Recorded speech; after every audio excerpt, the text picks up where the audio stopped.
Then, good. Here we are. Hi, welcome to Super Troop Scoop, your monthly video blog or vlog, where we talk about all the things you can do to be a super troop. Super Troop is an amazing program that Stephanie put together, and you can follow it. You can follow this vlog where we're going to give you the badges to earn and everything to do, or you can just follow the rubric and use bits and pieces of what we do. But we want to give all of our volunteers all of the tools they need to be the superest of super troops. And so I am Melissa, the communications coordinator for Girl Scouts of the Northwestern Great Lakes. I am in my office, which is next door to my good friend, Stephanie. Hey there. Thanks for joining us today. We wanted to go over what is a super troop. A super troop is a collection of 9 activity elements that we encourage all troops to do in the course of their Girl Scout year. Because according to girl and parent feedback, the most successful Girl Scout troops have lots of variety in their year. So that's what it is in a nutshell. And what we're getting together to present to you today is a collection of stories and examples. We're going to answer some questions that volunteers typically have about how to complete the Super Troop experience. And we just want to break down the ins and outs of how you get the parents involved, how you keep things girl-led, and a lot more. So we'll break it down because even if it's something that's not in your wheelhouse, we want to encourage you to try some activity in all of the nine areas. The benefits, we think, are that you will feel really confident in yourself as a leader and the experience that you are providing to the girls because you know that you have offered a quality experience with the variety that is detailed in Super Troop.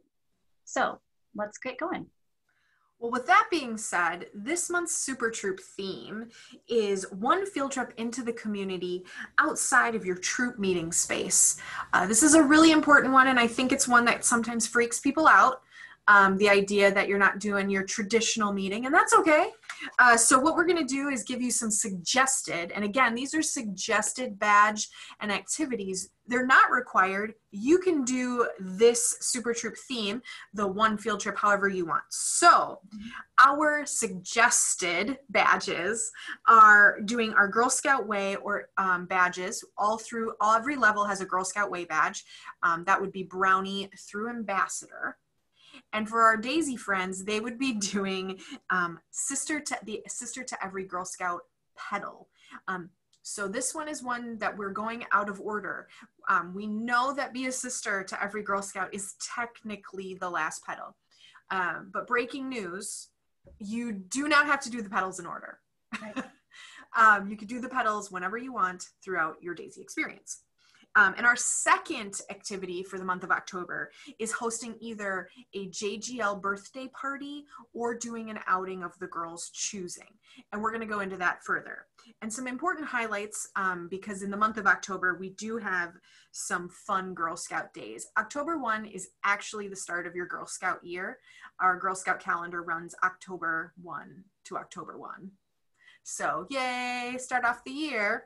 And 2 is Founders Day, which is October 31st, which coincides with Halloween. Our founder, Juliette Gordon-Lowe, her birthday was October 31st. And so you're gonna see the through line of having a JGL birthday party on Halloween. All right, so let's get down to it.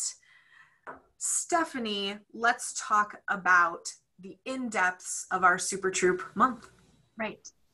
So our suggestion for a first meeting, if you're not sure what to do, is to go ahead and work on earning the Girl Scout Way badge, which is available in every grade level from Brownies through Ambassadors. And then as Melissa talked about, at the Daisy grade level, it's the pedal that is called Sister to Every Girl Scout. That's the one that correlates for the content. So why did we choose it? Well, we really think that the Girl Scout Way or the Sister to Every Girl Scout pedal is an excellent way to start the year, especially for a new troop. I mean, it really gets you into the spirit of Girl Scouting. And if you're a new troop or if you've added new girls and families to your troop, it's really a great introduction or even a refresher to Girl Scouts because of how it highlights the historical and traditional elements. And it's also very inspiring for action that you take now in today's world with today's girls. And I think it's also a great badge to do with parents. So imagine if you are a brand new troop or you are a troop with your first parent meeting, invite the parents to stay while you work on the activities for earning the Girl Scout Way badge, because, right, you are going to have the parents now also learning about some of the values of Girl Scouting and what is important in this organization. It's going to create a great memory for the parents and the girls to be working together, and will help everyone understand what they're undertaking in their Girl Scout experience and all the fun that they're going to have together doing it, because Girl Scouts is a lot about stepping out and finding adventure and, you know, finding some challenges and having new experiences. So both the girls and the parents will really get excited. Also, if you are a multi-level troop, because this badge is offered at each grade level, it becomes a lot easier to layer the different age girls in this activity. And if there are big differences within the badge, you can separate them out into different corners of the room or different breakout rooms in your virtual troop meeting space. If you are looking for more details, I don't want to forget to say, this is all in the volunteer toolkit. So you can look up the details there, right? Yes, 100%. Every grade level has a Girl Scout Way badge and the pedal in the volunteer toolkit. You do not have to plan this meeting yourself. And another great resource that I know my girls loved when we did this is you can get old Girl Scout uniforms from our council. And if you're watching this from outside our council, you probably can reach out to your local council to get vintage Girl Scout uniforms. And I know my girls in 4th grade, we did like a Girl Scout uniform fashion show, and they just thought it was the coolest thing when, you know, someone wearing the 1970s jumper, you know, it's just like fun to see what Girl Scouts look like. And it's a tangible way to view Girl Scout history. Yeah. So definitely reach out. It's definitely one of my favorite badges. The girls in my troop, we've earned it almost every grade level. And I think it just really helps girls see the social significance of Girl Scouts, the cultural and historical significance of Girl Scouts. And it really helps them feel part of something big and important. Yeah. Super cool. So let's talk about our second meeting of the month, which is a Juliet Gordon-Low birthday party and or an outing into the community. So Stephanie, why don't you give us the lay of the land for that? Sure. So first, the obvious overlap here is that in the Super Troop model, a field trip is the suggested thing to do to earn your Super Troop patch. October is generally a beautiful month to get out and do something, any kind of field trip, whether it's indoors or outdoors. There's no snow on the ground yet. Go somewhere and take a field trip in the month of October and cross one of the 9 elements off your list. All right, so why did we choose the birthday party for something to do in October? Well, Melissa talked about Founders Day is the celebration of our founders' birthday, October 31st. And it also, it relates to the Girl Scout Way badge because it gives us a chance to hold up who the founder was, celebrate her vision, celebrate the opportunities that she has created for girls across America. And it's actually a very flexible holiday to celebrate in Girl Scout land. So think about it. Newer girls or really younger girls, they will love the excitement of a birthday party. It doesn't matter if the lady's 100 years old, you know, or she's not alive anymore. They're like, okay, it's a birthday party. We can have cupcakes. Excellent. So let's do it. That's a good thing. If you have an experienced troop or you have older girls, you can use this holiday as a reason to get out and do something that maybe honors the spirit of what Juliet Gordon-Low did and how she created opportunities for girls. So whether it's a service opportunity or a challenging outdoor activity, girls can do these things in part because Juliet Gordon-Low helped to pave the way for girls to do that. So it's got a lot of flexibility, a lot of options. Other things to think about is how having a Founders Day party can be an opportunity for you as the troop leader to introduce a girl-led element. You can explain what Founders Day is, why Juliet Gordon-Low was important, and ask the girls, how shall we celebrate this lady? And maybe they'll say, let's have a birthday party, or maybe they'll say, let's go on a hike. You can do anything. When the girls help provide a suggestion of how to celebrate Founders Day, you're doing a great job of offering a girl-led experience. And the last thing I want to say is that, you know, you can go out and celebrate within the community. So you can think about birthday gifts, like go make jewelry at somewhere, or have a service activity in the spirit. One thing that you could do is to propose maybe 3 activities that girls were not allowed to do in 1912 when Girl Scouts was created, and then let them pick one, right? So that would be an example of girl-led on how you take a lot of things. You pick the 3 that you want to do, that you feel confident in doing, and then let the girls decide from there. And when they go out, have them wear their uniforms, because that's the best and most fun way to show your community that Girl Scouts is present and thriving. I know we did a Juliet Gordon-Low birthday party every year from when the girls were young until now they're in 9th grade.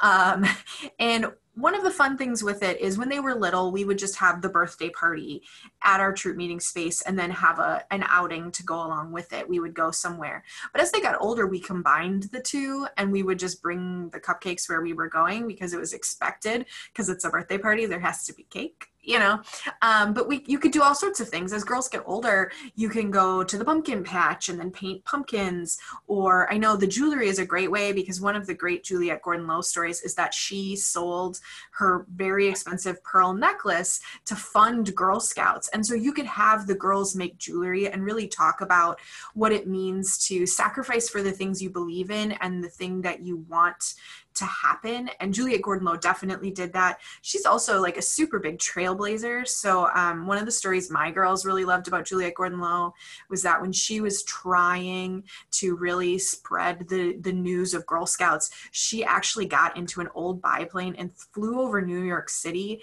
throwing flyers out about Girl Scouts. And she was an older woman at that point, and she did this in a very unsafe plane.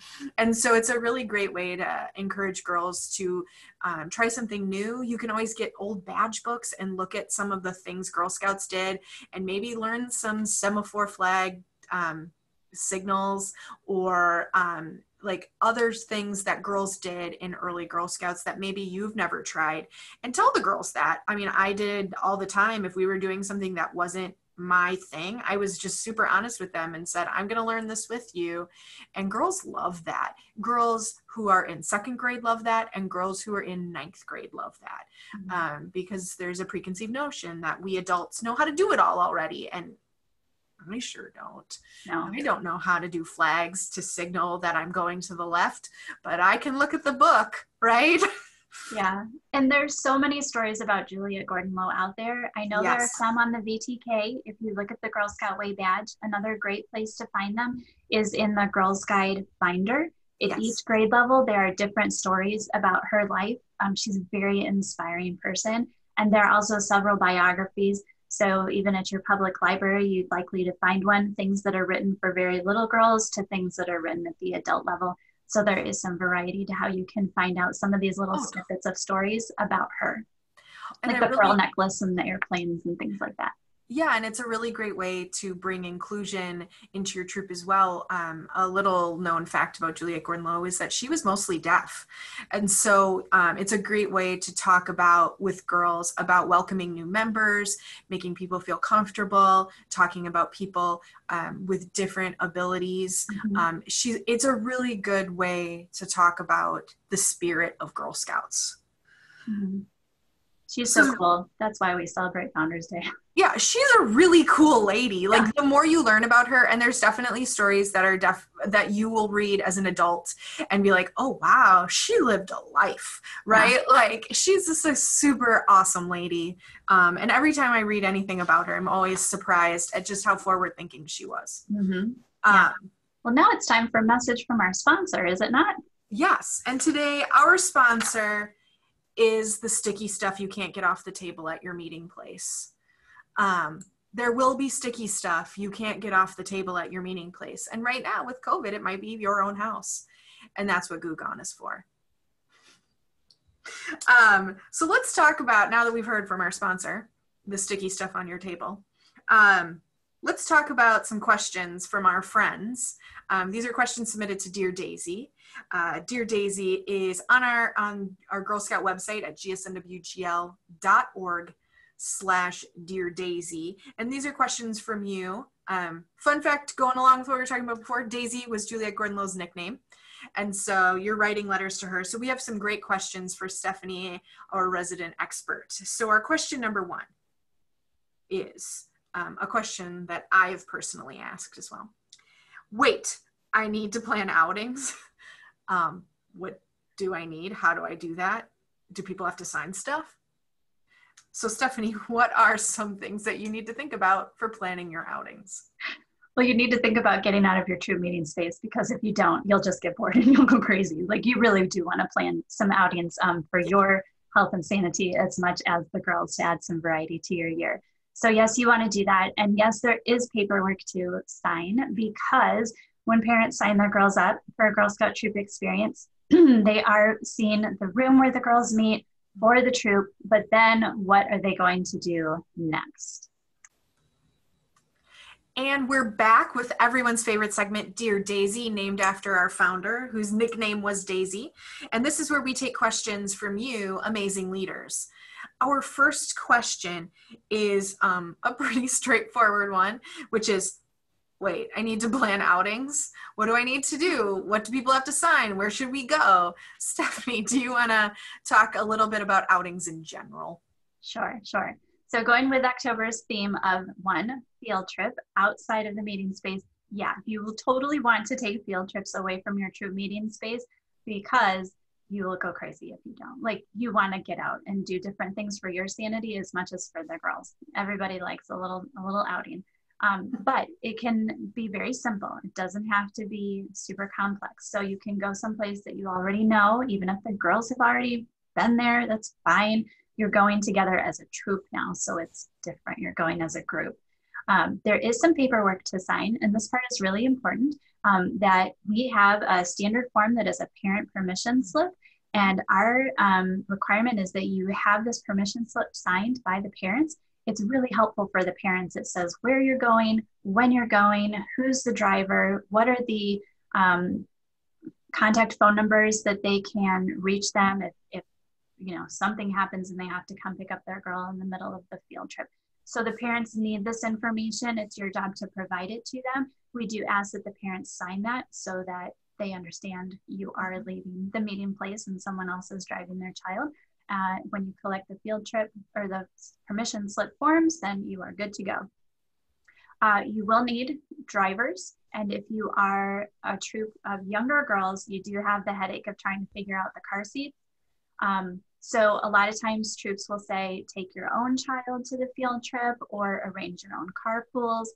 But if you have a troop organized carpool, then you really must make sure that every driver is a troop volunteer, like official, right? A registered member. And that is because with that, they have a background check to help as a safety mechanism for assuring that these drivers are okay. You can also ask for proof of car insurance and other details that are in the safety activity checkpoints under transportation. So I mentioned like wearing the uniforms out in the community, and that is really fun. If a girl forgets to wear her uniform, that's no big deal. Some troop leaders maybe even keep an extra on hand so that the little girl doesn't break out into tears or whatever. But yeah, have the girls wear their uniforms when you go out into the community. And finally, if you're looking for ideas of what to do, again, when you're doing this and you don't have a lot of experience planning field trips, just do the thing that's comfortable for you. You can go to the grocery store. Like, that's a field trip, legitimate. It's fun. Go buy your cake mix to make it your next party for your cupcakes. But you could also look at our activities page on our website, where we have a great section called On Your Own. Mm-hmm. And the whole idea behind this entire section is that these are providing Girl Scout vetted places for you to take your troop, and you can schedule it and set it up on your own and know that this place that you're going is Girl Scout friendly and wants to help you provide a great experience for girls. And one of the nice things right now about the On Your Own page is our program team has been doing a really great job of working with the people who are listed on Your Own.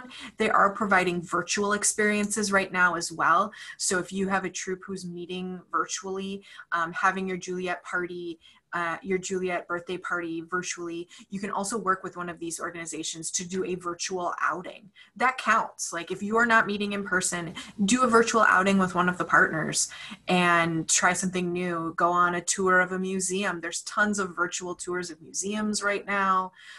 You know, I personally did a tour of the Winter Palace in Russia just on a Saturday afternoon when I was bored. So your troop can do that too, and they're totally free. And it's a great way to do a virtual outing in these interesting times. Oh, another thing I should say, we should talk about outings in right now. A really good rule of thumb right now is if you're doing an outing, if you want to be safe, do an outdoor outing. Right. Go to your local park, go to your local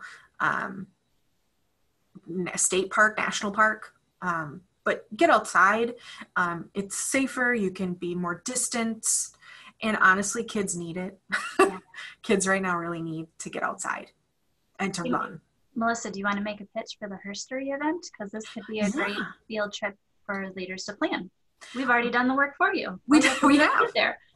Throughout our council, we have planned a bunch of herstory challenge events, which are scavenger hunts that will be happening at local parks and nature preserves and schools in communities all around our council. And our council is in northern Wisconsin and Michigan's Upper Peninsula. You can actually find those on our website if you go to gsnwgl.org and then go to /girls and families or /join.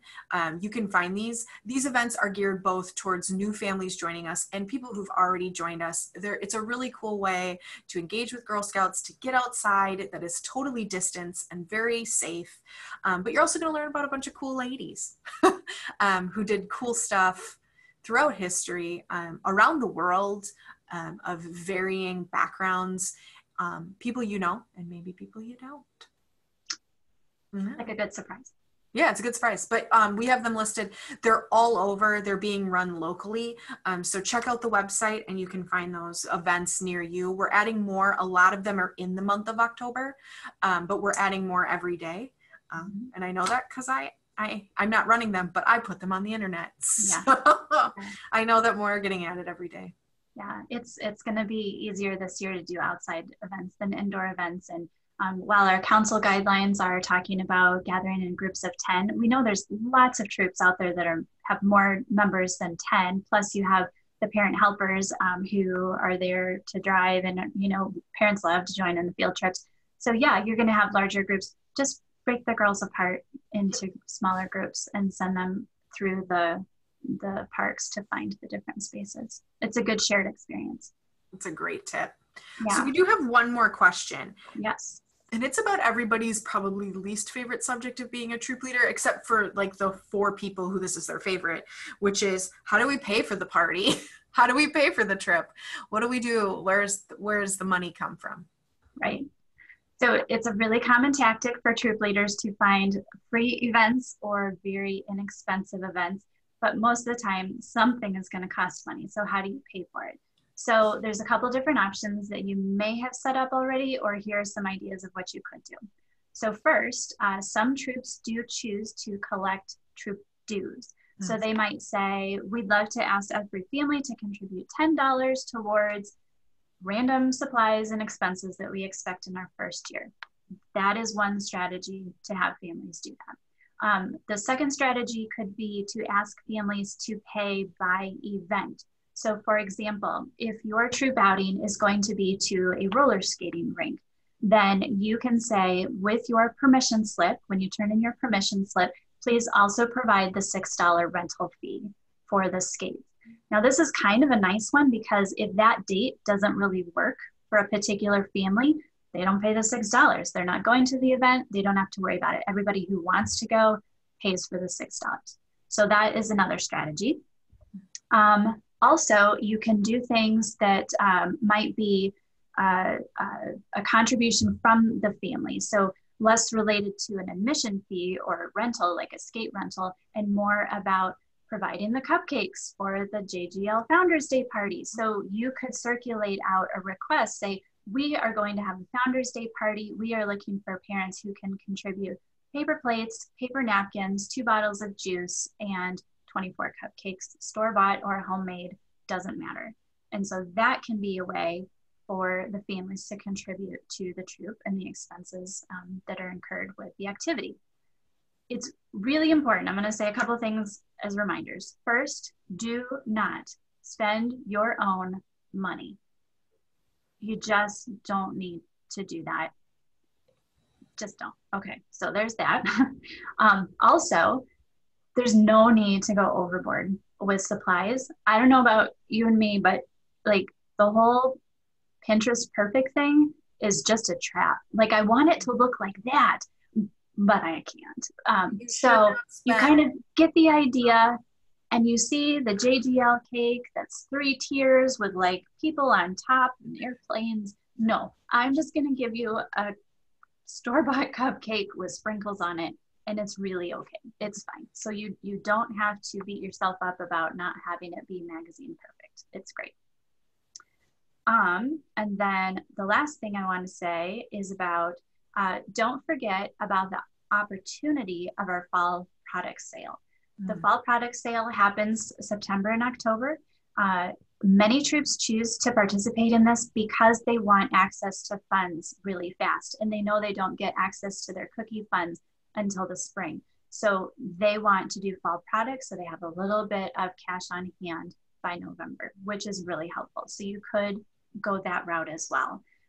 At the end of the day, what's really important with all of your troop expenses is that you use your troop finance log to record your expenses and your revenues so that you can show, yes, we took in $12 from 2 girls who paid for skate rentals, and then we paid out $12 to the roller rink. Especially if that money went in and out of your bank account, you just need to detail all the things that went in and out of your bank account. Yeah. And it's so much easier to do it as the year goes on instead of waiting until the spring when the report is due. I love that. That was a lot.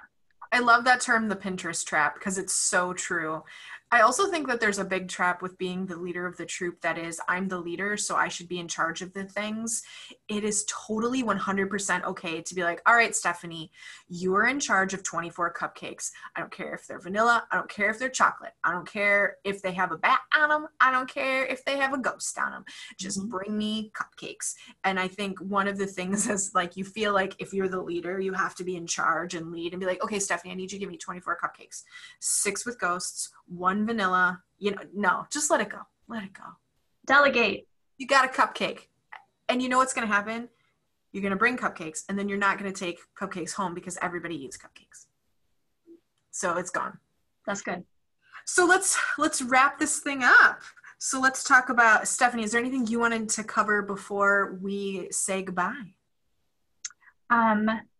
Field trips are great. And, the super trip model asks for you to do 1 field trip, but we hope that you have such a good time that you end up scheduling several field trips in the course of your year. But when you do it first, you get to check it off for your super trip list. And it feels really good to check stuff off. Yeah, I agree. Well, thanks everybody for tuning in. This has been Super Troop Scoop. Again, I am Melissa, and I am joined by Stephanie every month to talk about what it means to be a super troop here. All the materials we've referenced are either available on our website at gsnwgl.org/supertroopscoop or on the volunteer toolkit, which you can find. The materials you can use, whether you're within our council or not, are available for everyone. Please enjoy, though the on your own things do exist here in northern Wisconsin and Michigan's Upper Peninsula. So keep that in mind, but thank you for tuning in. And if you'd like to submit questions to Dear Daisy, you can do so at gsnwgl.org/Dear Daisy. Thanks everybody. Enjoy your field trips. Happy birthday, Juliet Gridlow.